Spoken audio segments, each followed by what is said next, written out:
Dear student, स्वागत है आप सभी का हमारे ऑनलाइन क्लास में। आज का हमारा अध्ययन टॉपिक है कृषि की उत्पत्ति तथा प्रकीर्णन या प्रसरण, यानी कि origin and dispersion of agriculture. यहाँ पर प्रकीर्णन या प्रसरण का जो अर्थ होता है वो होता है फैलाव, कि एक स्थान से दूसरे स्थान में ये कैसे पहुंचा, इसी को हम लोग बोलते हैं प्रकीर्णन या प्रसरण।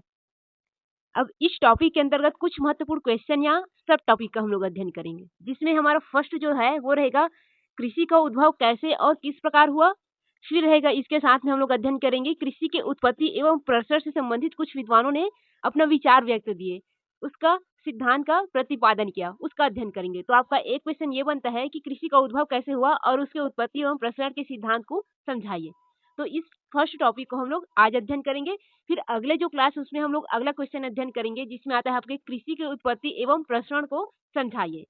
तो सेकेंड में हम लोग इसको अध्ययन करेंगे और साथ साथ ही कृषि के उद्भव एवं जीन केंद्र, ये भी इसी के अंदर का ही पॉइंट है।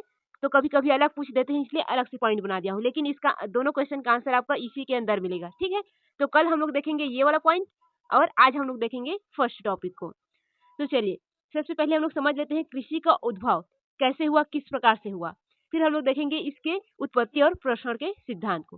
तो पहले हम लोग इंट्रोडक्शन देख लेते हैं, आप लोग इसको स्क्रीनशॉट ले लेंगे। हाँ। ये तो आप सभी को पता है कि कृषि का उद्भव कैसे हुआ। जैसे ही मानव ने जन्म लिया कि क्या किया, उन्होंने अपने जीवन यापन के लिए कुछ न कुछ कार्य करना प्रारंभ कर दिया। इस प्रकार से मानव संस्कृति का विकास जैसे जैसे हुआ, वैसे वैसे ही कृषि का भी विकास होने लगा, क्योंकि मानव को जीवित रहने के लिए भोजन की आवश्यकता होती है। तो मानव ने सबसे पहले भोजन किससे प्राप्त किया? शिकार से किया।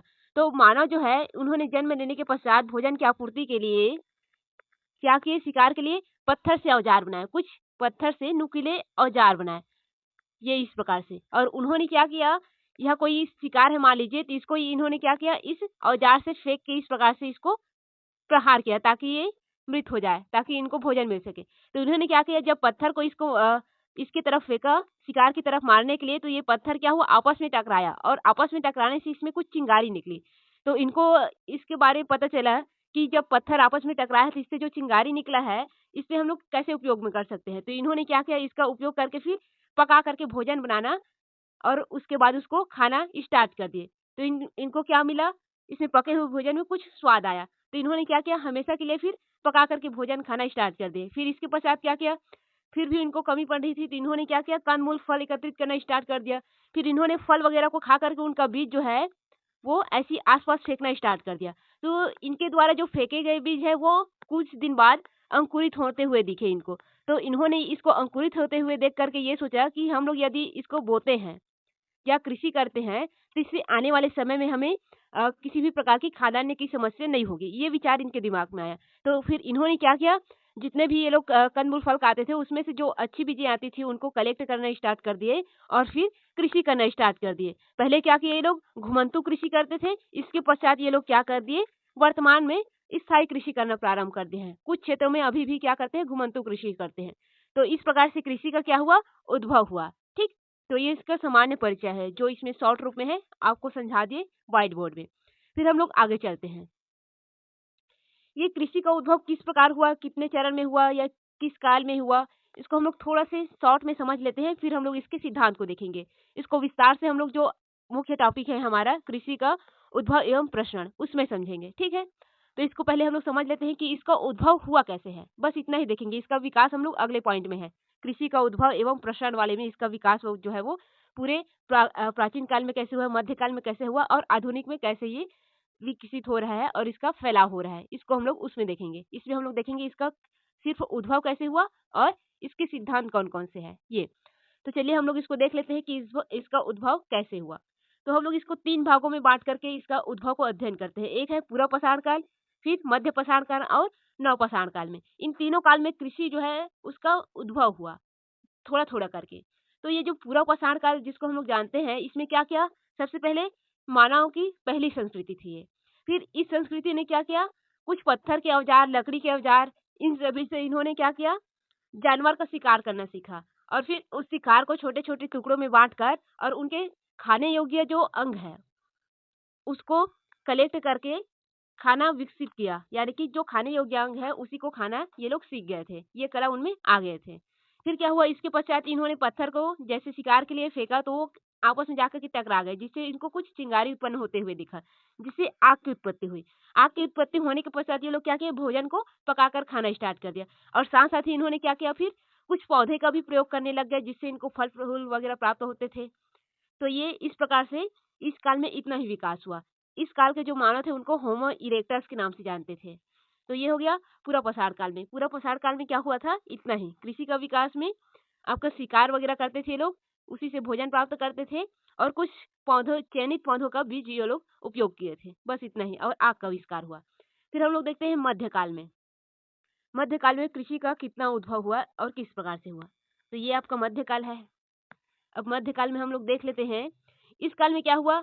जैसे कि आपको पता है कि पूर्व काल में, यानी कि पूरा पसार काल में अस्त्र शस्त्र वगैरह ये लोग बना चुके थे, आग का प्रयोग कर चुके थे। फिर इसके अंतिम टाइम आ गया, और फिर क्या आ गया, मध्य प्रसार काल आया।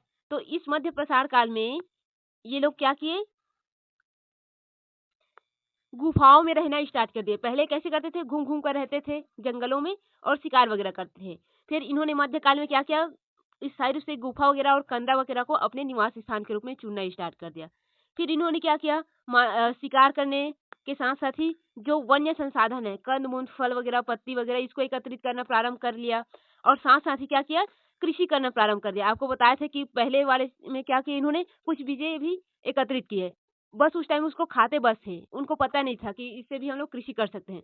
फिर जैसे ही मध्य प्रसार काल में प्रवेश किया उन्होंने, तो उनको क्या अनुभव हुआ कि जो बीज हम लोग फेंक रहे हैं वो अंकुरित हो रहा है, तो इसको यदि हम लोग बोते हैं तो हमारे खाने की समस्या जो है वो कम हो जाएगा। तो इस प्रकार से उन्होंने क्या किया, उस बीजों को बोना स्टार्ट कर दिया, यानी कि कृषि करना शुरू कर दिया। कब किया, मध्य प्रसार काल में। इसको आप लोग अच्छे से याद रखना कि मध्य प्रसार काल में उन्होंने कृषि करना प्रारंभ किया।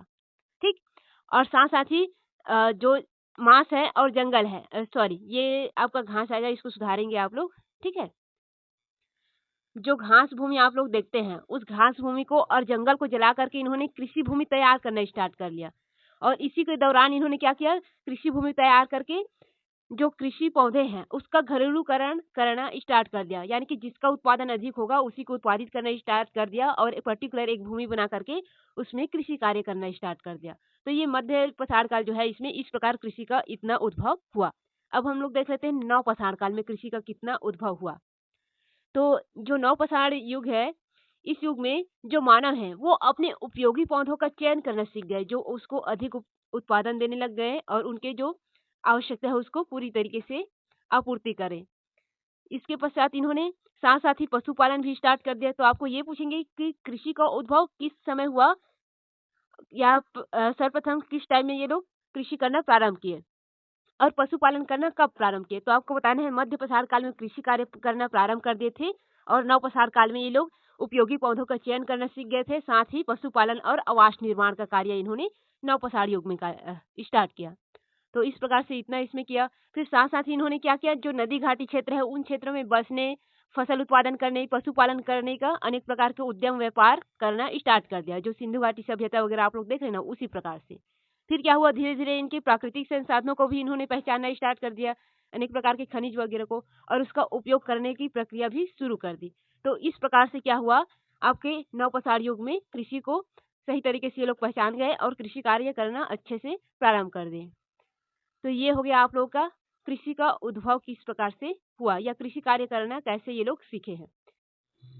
अब हम लोग अध्ययन करते हैं कृषि के उत्पत्ति एवं प्रसरण के सिद्धांत। यहाँ पर इंग्लिश में थोड़ा सा मिस्टेक हुआ, इसे आप लोग सुधार लेंगे। यहाँ पर आएगा theory of origin and dispersion of agriculture. तो यहाँ पर एंड डिस्पर्सन ये आप लोग जोड़ लेंगे, ठीक है, एंड डिस्पर्सन,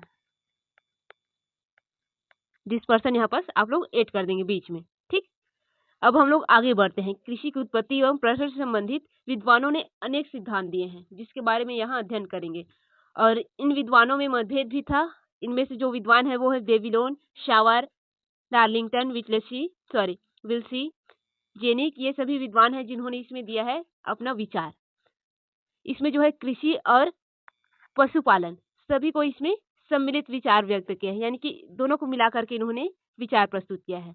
इसमें दो प्रकार की विचारधारा है। पहली जो विचारधारा है, इस विचारधारा के अनुसार जो प्रारंभ में मेसोपोटामिया में खेती एवं पशुपालन व्यवस्था मिश्रित रूप में शुरू हुई है, और यही से विश्व के अन्य भाग में पौधों का प्रसरण या फैला हुआ है, यानी कि पौधे और पशुओं का।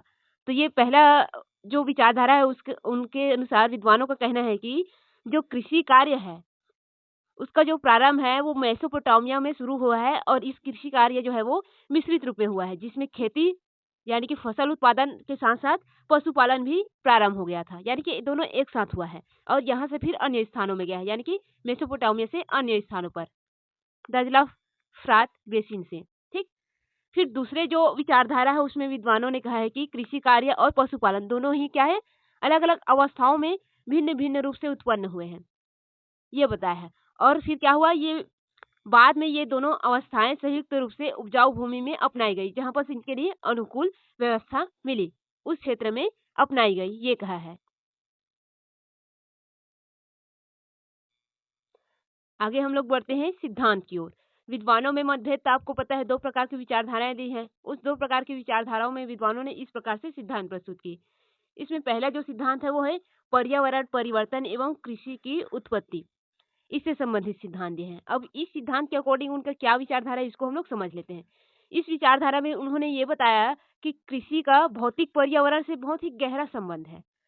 जिस प्रकार भौतिक पर्यावरण परिवर्तित होगा वो कृषि को प्रभावित करेगा। जैसे कि आप लोग देखे हैं, जो भूगोलविद है वो वातावरण या निश्चयवाद सिद्धांत को मान्यता देते हैं। इस संदर्भ में आपको पता है वातावरणवाद या निश्चयवाद क्या कहता है, जो मानव है उसको प्रकृति जो है वो नियंत्रित करता है। प्रकृति के अनुसार ही सब कुछ गतिविधियां होता है या गतिविधि संपन्न होता है। जो प्रकृति है वो सभी कार्य को नियंत्रित करता है, मानव को नियंत्रित करता है, ये इस विचारधारा के अनुसार है। तो ठीक इसी प्रकार कृषि को भी क्या करता है, ये जो वातावरण है ये पूरी तरीके से प्रभावित करता है। जैसे कि भौतिक वातावरण में आपके देखना आप लोग जलवायु, वनस्पति, मृदा, उच्चावास, जल, ये सभी कारक है जो क्या करेगा, कृषि को पूरी तरीके से प्रभावित या निर्धारित करेगा। इस विचारधारा के अनुसार ये कहा गया है। ठीक। या आपको पता ही है कि यदि मृदा उपजाऊ न हो और कृषि के लिए उपयुक्त जल की व्यवस्था न हो तो वो कृषि होगा ही नहीं। तो इसी विचारधारा को इसके अंतर्गत प्रस्तुत किया है कि पर्यावरण परिवर्तन और कृषि की उत्पत्ति। पर्यावरण परिवर्तन जो है वो कृषि को कैसे प्रभावित करता है या उसके फैलाव को कैसे प्रभावित करता है। तो जिस क्षेत्र में उपजाऊ मिट्टी होगा उस क्षेत्र में कृषि फैलेगा, यानी कि ये सेकेंड विचारधारा को प्रस्तुत कर रहा है। ठीक। फिर आगे बढ़ते हैं इसी में। फिर आपको पता है कि जो निश्चयवाद है, ये नीतिवाद है या पर्यावरणवाद है, वो क्या करते हैं, मानव की जो सामाजिक, सांस्कृतिक, आर्थिक सभी प्रकार के क्रियाकलाप को प्रभावित और निर्धारित करता है। ये बात आपको पहले ही बता दिए हैं हम। फिर इसमें जो सांस्कृतिक इतिहासकार है प्रोफेसर चाइल्ड है, इन्होंने कृषि की उत्पत्ति की व्यवस्था हेतु वातावरण निश्चयवाद सिद्धांत को उत्तरदायी बताया। यानी कि ये जो सिद्धांत है इसको किसने दिया, प्रोफेसर चाइल्ड ने दिया। और इन्होंने बताया कि जो कृषि है वो प्रकृति द्वारा निर्धारित होता है या प्रकृति के तत्वों द्वारा निर्धारित होता है। ये इस सिद्धांत का मुख्य सार है। अब हम लोग कुछ एग्जाम्पल देख लेते हैं इसमें कि कैसे निर्धारित होता है। आगे चलते हैं। फिर अगला है, ये है आप लोग का, इस एग्जाम्पल को आपको ऐड करना है। ठीक है, इधर देख लीजिए, ये एग्जाम्पल आपको इसमें ऐड करना है। जैसे आप लोग को पता है कि जो धरातल है उस पर जो वनस्पतियां हैं उनका विस्तार है और बृहद हिम युग के बाद इसकी उत्पत्ति हुई है। पहले क्या था, उस क्षेत्र में पूरा हिमखंड था, जिसकी वजह से वहां पर क्या हुआ, मृदा का अभाव था और वहां पर वनस्पति नहीं उग पाए थे। लेकिन अभी क्या हो गया, उस जलवायु में परिवर्तन हुआ और वहां पर मृदा का उद्भव हो गया। इसीलिए वर्तमान में क्या हो गया, यहाँ पर वनस्पति का विस्तार है पूरे धरातल में। ये इसका सटीक एग्जाम्पल बनेगा कि जलवायु परिवर्तन कैसे कृषि को प्रभावित कर रहा है। ठीक। तो इस एग्जाम्पल को आप डाल लेंगे, ये आपके लिए सटीक एग्जाम्पल है। इधर कुछ और एग्जाम्पल है जिसमें से जो आपको अच्छा लगेगा उसको उसमें ऐड कर देंगे।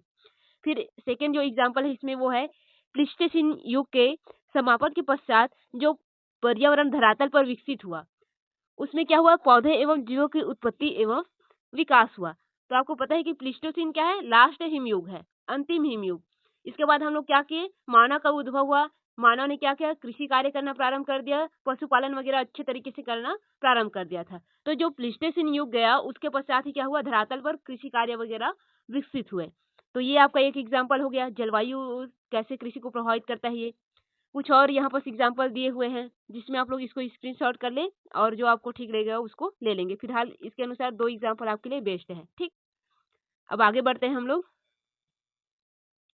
सेकेंड जो सिद्धांत है या थ्योरी है वो है जनसंख्या दबाव और कृषि उत्पत्ति। जनसंख्या दबाव से कृषि की उत्पत्ति कैसे हुआ, ये कुछ विद्वानों ने दिया है। ये आपके फर्स्ट थ्योरी के अकॉर्डिंग है शायद। चलो पहले देख लेते हैं इसको, इसमें किस विद्वानों ने इसको दिया है या क्या बोला है इसमें। तो ये जो सिद्धांत है जनसंख्या दबाव एवं कृषि उत्पत्ति का, ये सिद्धांत प्रोफेसर रोड के अनुसार दिया गया है। इन्होंने कहा है कि जो कृषि की उत्पत्ति हुई है वो जनसंख्या के दबाव के कारण हुआ है, न कि जलवायु के परिवर्तन से। ठीक, ये इनका कहना है। इनके अनुसार क्या है, जो कृषि का उद्भव है वो जनसंख्या के दबाव का योगदान से हुआ है। जनसंख्या में वृद्धि के कारण ही मानव खाद्य उत्पादन हेतु प्रेरित हुआ है। आपको पता है कि मानव क्या है, तीव्र गति से बढ़ रहा है ना। यदि मानव ऐसे ही लगातार बढ़ते रहेगा तो इनको क्या है, खाद्य की कमी पड़ेगी और ये लोग क्या करेंगे, नए नए उत्पादित करेंगे, नए नए भोजन प्राप्त करने के लिए नए नए प्रकार के उत्पादन का खोज करना प्रारंभ करेगा, जिससे क्या होगा, कृषि वगैरह का उद्भव विकास हो रहा है। इसी प्रकार इस विद्वान ने कहा कि जैसे जैसे जनसंख्या बढ़ा वैसे वैसे ही वो लोग खाद्य के लिए क्या किए, नए नए उत्पादन फसल उत्पादन करते गए, जिससे कृषि का उत्पत्ति और विकास हुआ है, या उसके लिए ये लोग प्रेरित हुए हैं ताकि इनको भोजन प्राप्त हो सके, अच्छे से जीवन यापन कर सके। ये इन विद्वान का कहना है। किसके अनुसार, प्रोफेसर रोड के अनुसार। फिर जिसने ये नए नए, जिससे क्या होगा, इसको नए नए लाभ प्राप्त होंगे, इनको जो खाद्यान्न की कमी है उसकी कमी नहीं होगी। इसमें जो पौधे और पशुपालन वगैरह है, इसको खोज करके फिर क्या किए, इसको थोड़ा कट कर देंगे, यहाँ पर मिस्टेक हो गया है। खोज करने के पश्चात ये लोग अपना कर कृषि करना प्रारंभ किए। यानी कि ये लोग क्या किए, अपने आवश्यकताओं की पूर्ति के लिए नए नए खोज किए, जिसमें इन्होंने अनेक पौधाओं की खोज की, पशुओं की खोज की, फिर उनको छांट करके, इसको सुधारेंगे ना, छांटने की प्रक्रिया की, जो उनके लिए अनुकूल रहा उसको अपना कर फिर कृषि कार्य करना प्रारंभ कर दिया। उनके साथ में पशुपालन और फसल उत्पादन दोनों एक साथ करना ये लोग प्रारंभ कर दिए। ठीक, या आगे पीछे गए। तो ये इनके अनुसार है कि इन्होंने पहले क्या किया, जनसंख्या अधिक वृद्धि होने लगी, इनको कुछ कमी लगा, तो इन्होंने अपनी कमी को दूर करने के लिए नए नए खोज किए। उन नए नए खोजों में इनको अनेक प्रकार के पौधे पशु मिले। इन पौधे पशुओं के इन्होंने अपने आवश्यकता के अनुसार छांटने की प्रक्रिया किया, इसके बाद उसको अपनाया और फिर कृषि कार्य शुरू किया। ये इस सिद्धांत का सार हो गया। फिर आगे है नेक्स्ट सिद्धांत। ये सिद्धांत है संस्कृति और कृषि उत्पत्ति का, और इसके जो प्रतिपादक है वो है कोल्डवेल।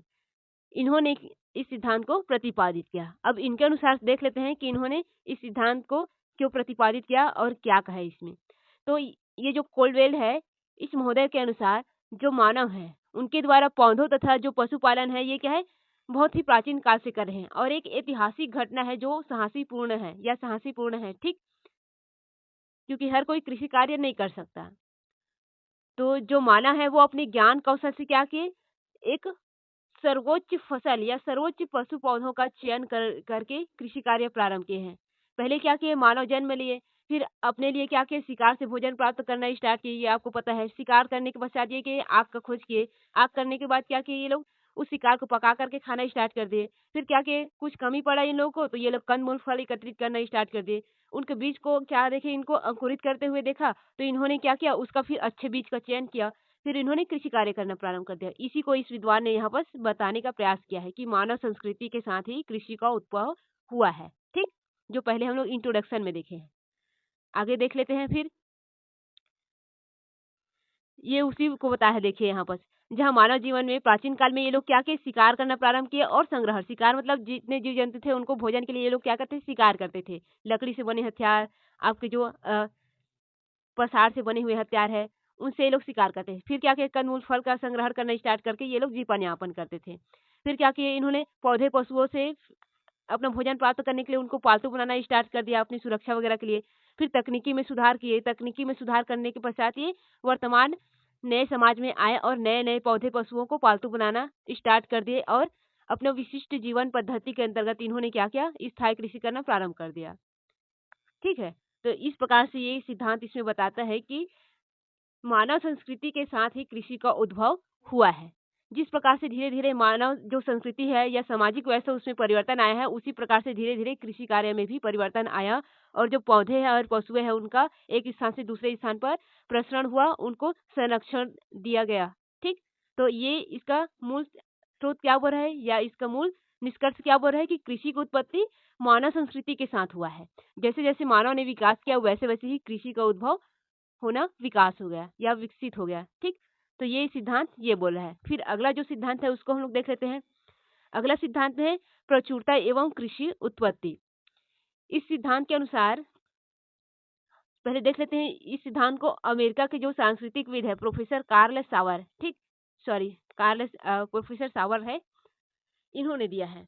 इनके अनुसार प्रचुरता एवं कृषि उत्पत्ति ये इन्होंने दिया है। अब इसमें हम लोग समझ लेते हैं कि इन्होंने प्रचुरता एवं कृषि उत्पत्ति को कैसे एक दूसरे से संबंधित कर दिया, या कृषि के उद्भव और प्रसरण से संबंधित ये सिद्धांत क्यों दिया।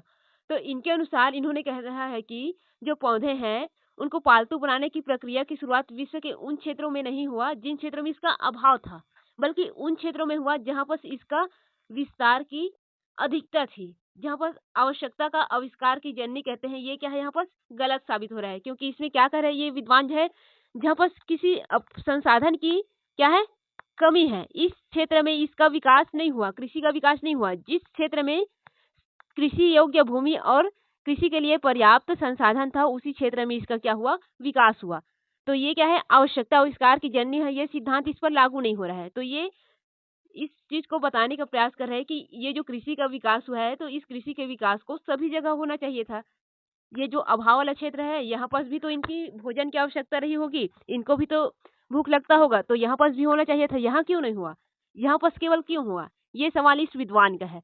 तो इसी को इस विद्वान ने समझाने का प्रयास किया कि जहाँ पर जो सुविधाएं हैं उसकी प्रचुरता अधिक थी, वहां पर कृषि का विकास पहले हुआ और अभाव वाले क्षेत्र में बाद में हुआ, या वहां पर कुछ अन्य कार्य का क्या हुआ, विकास हुआ, या अन्य संस्कृति का विकास हुआ।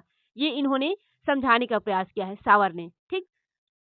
जैसे कि एग्जाम्पल दिया है यहाँ पर, जो क्षुद्र गरीब पीड़ित लोग हैं वो अपना अधिकांश समय भोजन प्राप्त को या भोजन पदार्थ वगैरह को खोजने में लगा देते थे। उनके पास फसल उगाने के लिए या उसको तैयार करने के लिए प्रतीक्षा करने की समय नहीं थी, क्योंकि वो लोग प्रतीक्षा करते तो उनको भोजन ही नहीं मिलता। ये इनका एग्जाम्पल है। इसीलिए इन्होंने कहा है कि जहाँ पर उसकी प्रचुरता थी वहीं पर वो लोग उत्पादन किए, जिनके पास अभाव था वो लोग क्या करते रह गए, अपने भोजन की खोज लगातार करते रहे और तत्काल अपनी आवश्यकताओं की पूर्ति करते रहे। तो वो लोग ऐसे क्षेत्र में फिर कृषि की उत्पत्ति नहीं हो पाया, ठीक।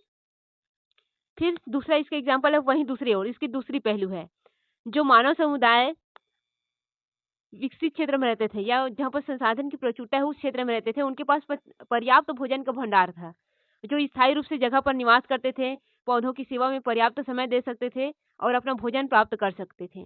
जो प्रारंभिक कृषक थे वो क्या थे, अभ्रमणशील निवासी थे, न कि भ्रमणशील आकेठक या भोज्य पदार्थों के संग्रहण करते थे।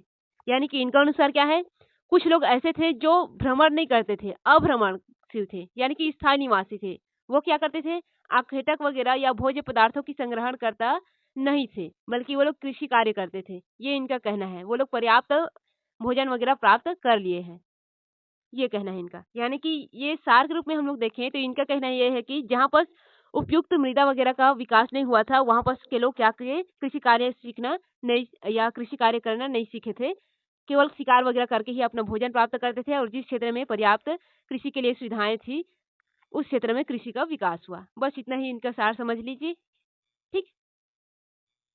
तो ये हो गया आप लोगों का कृषि की उद्भव कैसे हुआ और कृषि के उत्पत्ति से संबंधित जो विद्वान थे उनके विचार। आज के लिए इतना ही, धन्यवाद। आगे हम लोग देखेंगे कृषि का उद्भव, विकास एवं प्रसरण और साथ में ही कृषि के जीन केंद्र।